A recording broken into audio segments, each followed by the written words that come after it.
ஓம் ஸ்ரீ குருப்யோ நம. ஸ்ரீ மகாபரிவாஜனம். இன்னைக்கு தெய்வத்தின் குரல் பாகம் 5 குரு என்ற தலைப்பில் பெரிவா சொல்றது மேலே வாசிக்கிறேன். இது பக்கம் 106 ஆரம்பிக்கிறது. ஸ்லோக பொருளில் மாறுதல். இப்படி ஆராய்ந்து பார்த்து கொண்டே போனால் முதலில் சொன்ன ஸ்லோகத்தை கொஞ்சம் மாற்றிக்கொள்ளும்படி ஆகும். ஸ்லோகத்தில் என்ன பார்த்தோம்? எவனுக்கு ஈஸ்வர பக்தி இருக்கிறதோ, அதற்கு குறைச்சல் இல்லாத குரு பக்தியும் இருக்கிறதோ, அவனுக்கு ரகசியார்த்தங்கள் எல்லாம் பிரகாசிக்கும். அதாவது ஞானசக்தி மோட்ச பிராப்தி பரியந்தம் எல்லாம் கிட்டிவிடும் என்று பார்த்தோம். இப்பொழுது விசாரணை பண்ணி பார்த்ததில் ஈஸ்வரனையே குருவாக அல்லது குருவையே ஈஸ்வரனாக கொண்டு ஒருவரிடம் ஒரே பக்தியை இன்னொருவருக்கு மிச்சம் மீதி வைக்காமல் அனன்யம் என்பதாக ஒருவரிடமே முழு பக்தியும் வைத்துவிட்டால் போதும், அதுவே ஞான பிரகாசத்தை தந்து மோட்சத்தில் சேர்த்துவிடும் என்று தெரிகிறது. நடுவிலே இன்னொரு விஷயம் பார்த்தோம். எதுவுமே தானாக பலன் தராமல் பலதாதாவான ஈஸ்வரன்தான் பலன் தருகிறான் என்பதற்கேற்ப நம்முடைய பக்தியும் அதுவே ஞானம் மோட்சம் முதலானவற்றை தருவதற்கில்லை. நம்முடைய பக்தியை பார்த்து மெச்சி ஈஸ்வரன் காட்டுகிற கிருபையினால்தான் பலன் கிடைக்கிறது என்று பார்த்தோம். அப்புறம் பல பேரை குறித்ததாக பல பக்திகள் இல்லை, ஒரே ஈஸ்வரனுக்கு உரித்தாகும் ஒரே பக்தி தான் இருக்கிறது. இது போலவே பக்திக்கு பிரதியாக பெறும் கிருபையும் பல பேர் பண்ணுவதில்லை, ஒரே ஈஸ்வர கிருபைதான் பல பேர் மூலமாக வருகிறது என்றும் பார்த்தோம். இப்படிப்பட்ட பல ரூபங்களுக்குள் குரு ரூபத்தில் ஈஸ்வரன் கிருபை பண்ணும்போதுதான் என்றும் அழியாத அமரமான சொத்தை ஒருவனுக்கு அனுகிரகிக்கிறான்.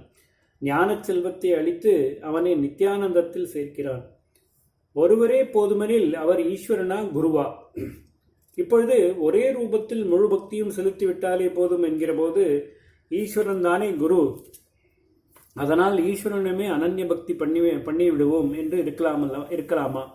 அல்லது குரு என்பவர் சாட்சாத் ஈஸ்வரன் தானே, குரு சாட்சாத் பரபிரம்மா என்கிறோமே, அதனால் குருவிடமே பூர்ண பக்தியும் செலுத்தி விடுவோம் என்று இருக்கலாமா?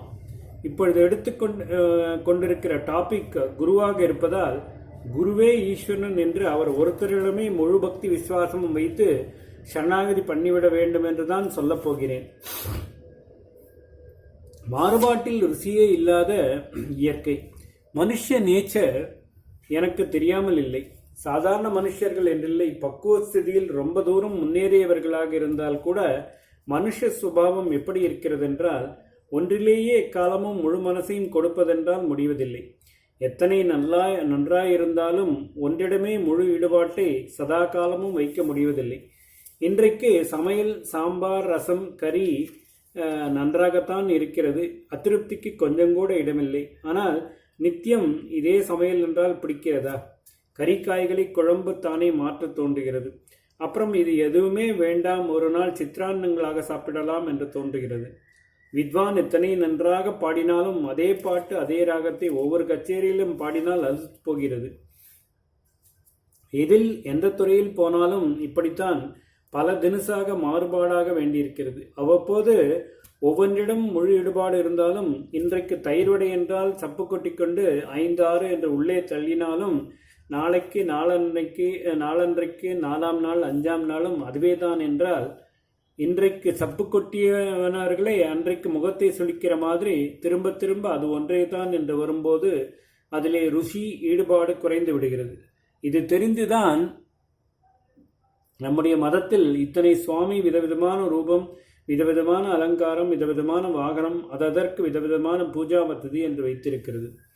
கோயிலுக்கு போகிறோம், பிள்ளையார் சன்னதியில் நிற்கிறோம், அப்பொழுதைக்கு ஒரு க்ஷணம் 2 க்ஷணம் மனசு குவிந்த மாதிரி தான் இருக்கிறது. அப்புறம் கையை காலை சொரிந்து கொள்கிறோம், மனசு பீத்து கொண்டு கிளம்பி விடுகிறது. அப்படியே எந்த குப்பை தொட்டிக்கு வேண்டுமானாலும் ஓடட்டும் என்று விட்டு விடுவதா? அப்படி விட்டுவிடாமல் நல்லதிலேயே தெய்வ சம்பந்தமாகவே அந்த மனசை இழுத்தால் தானே தேவலை. எப்படி இழுப்பது? பாழும் மனசுக்கு இந்த விக்னேஸ்வர மூர்த்தி தொப்பையும் தொந்தியுமாக இத்தனை அழகாக உட்கார்ந்திருந்தும் கூட அவரிடமே தொடர்ச்சியாக ஒட்டி கொண்டிருக்க முடியவில்லையே. பரவாயில்லப்பா என்று இங்கேதான் நம் சமயாச்சார புருஷர்கள் ஆறுதல் தர வருகிறார்கள். மனசின் நேச்சர் அப்படித்தானப்பா, அதை கொஞ்சம் கொஞ்சமாகத்தான் திருத்தி நிலையாக ஒருமுகப்படுத்த முடியுமப்பா. அதற்கு எதிலுமே சேஞ்ச் வேண்டும், தெய்வ சம்பந்தமாகவும் கூட அப்படி வேண்டும். அதையும் தான் நம்முடைய மதம் தருகிறதே. விக்னேஸ்வரிடம் ஈடுபாடு குறைகிறதா? அழாதே, இதோ சேஞ்சாக சுப்பிரமணிய சன்னதி, அப்புறம் இன்னும் பல சேஞ்சுகள். அம்மன், சுவாமி, தட்சிணாமூர்த்தி, துர்கை, நடராஜா, மனுஷ ரூபத்தில் வந்த 63 என்று எல்லாம் ஒன்று சேர்த்துத்தானே கோவில் என்று வைத்திருக்கிறோம். ஒவ்வொருவரிடம் ஒரு க்ஷணம் 2 க்ஷணம்